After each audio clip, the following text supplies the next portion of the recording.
جناب ریاض کٹک اڑیسہ سے عرض کرتے ہیں، السلام علیکم ورحمۃ اللہ وبرکاتہ۔ یزید پر لعنت کے سلسلے میں ہمارے احناف علماء کرام سکوت اختیار کرتے ہیں۔ یہ صورت بددعا کی ہے۔ سوال یہ ہے کہ یزید کو فاسق و فاجر اور پلید وغیرہ بھی کہا جاتا ہے، کیا اسے لغوی معنی کے اعتبار سے لعنت کہہ سکتے ہیں؟ لعنت کے لغوی اور اصطلاحی معنی بھی ارشاد فرما دیں، کرم ہو۔ جناب ریاض صاحب، وعلیکم السلام ورحمۃ اللہ وبرکاتہ۔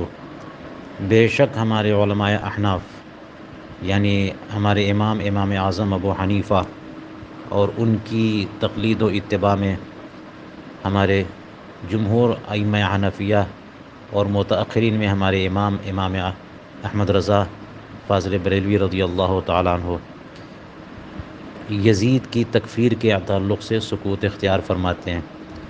بے شک یزید فاسق و فاجر تھا، کبائر پر جری تھا، لیکن کیا وہ کفر کا مرتکب تھا؟ یہ کنفرم نہیں ہے۔ کچھ علماء دیگر مذاہب بے فقہ کے علماء اسے کافر بھی کہتے ہیں، لعین بھی کہتے ہیں، لیکن ہم حنفی علماء اس معاملے میں سکوت اختیار کرتے ہیں۔ وجہ یہ نہیں ہے کہ یزید کی کسی قسم کی طرفداری، اس سے اللہ کی پناہ۔ وجہ شرعی احکام اور اصول کی اتباع اور تقلید۔ جب یہ بات آپ نے خود کہہ دی کہ ہمارے علماء احناف سکوت اختیار کرتے ہیں، تو پھر اب لعنت کے معاملے میں اور منہ شگافیاں کرنا اور اس کا لغوی معنی یعنی فسق و فجور پر لعنت کا اطلاق کروانا، یہ سب شوشے، ان سب سے اجتناب کرنا چاہیے تاکہ اہل سنت میں مزید اختلافات نہ ہوں۔ لعنت کا معنی تو ہے رحمت سے دوری، لیکن اس کو ذاتی اور شخصی طور پر ایسے شخص پر بولا جاتا ہے جس کا کافر ہونا کنفرم ہو، یعنی کفر پر موت یقینی اور معلوم ہو، اور شخصی طور پر نہ ہو تو اوصاف پر لعنت کا اطلاق ہوتا ہے، جیسے لعنت اللہ علی الکاذبین اور اس طرح سے۔